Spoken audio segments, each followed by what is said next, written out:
Question number 4 है, यदि 9 centimetre ऊंचाई वाले एक लंबवृत्तीय शंकु का आयतन 48 पाई सेंटीमीटर क्यूब है तो इसके आधार का व्यास ज्ञात कीजिए। सबसे पहले क्वेश्चन में हमें जो दिया हुआ है उसको लिख लेना है। हमें ऊंचाई दिया हुआ है, मैं उसको लिख लेता हूँ h बराबर 9।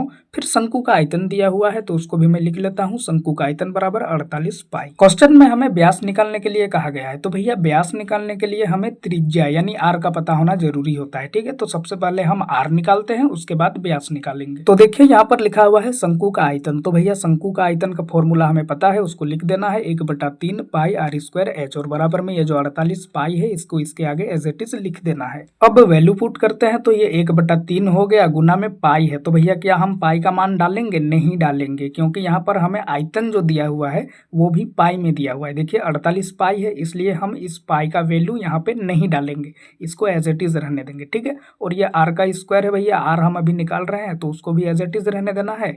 गुना में ये h का वैल्यू हमें यहाँ पर दिया हुआ है 9, तो यहाँ पर मैं लिख देता हूँ गुना में 9, और ये बराबर में 48 पाई इसके आगे एज इट इज आ जाएगा। अब यहाँ पर मैं ये 3 से ये 9 को कैंसिल कर देता हूँ तो मुझे मिल जाता है 3। अब मैं क्या करता हूँ, ये जो पाई r स्क्वायर और ये 3 जो मुझे मिला है इन सबको आपस में गुना कर देता हूँ तो मुझे मिलता है 3 पाई r स्क्वायर, और बराबर में ये 48 पाई जो है इसके आगे एज इट इज आ जाएगा।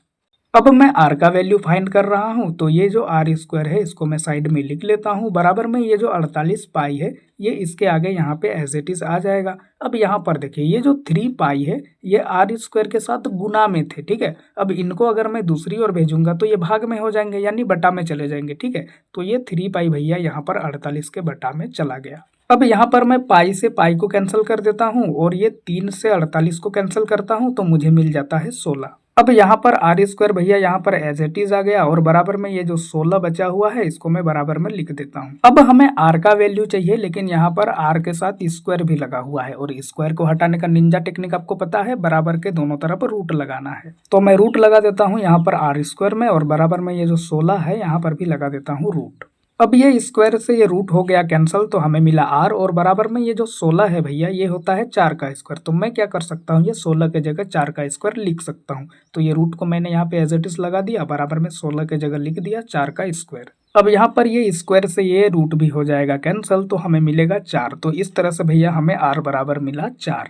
अब हमें r यानी त्रिज्या मिल चुका है। अब हमें क्या निकालना है, व्यास। ठीक है, तो व्यास को हम लोग लिखते हैं d से, तो भैया d बराबर होता है 2 गुना में r। अब वैल्यू पुट करते हैं तो ये 2 यहाँ पे एज इट इज आ गया, गुना में r हमें मिला है 4, तो यहाँ पर लिख देता हूँ गुना में 4। अब फाइनली इन दोनों को गुना कर देंगे तो हमें मिलेगा 8। क्वेश्चन में हमें व्यास फाइंड करने के लिए कहा गया था, फाइनली हमने व्यास फाइंड कर लिया है, तो यही हो जाएगा हमारा 4 नंबर के लिए आंसर।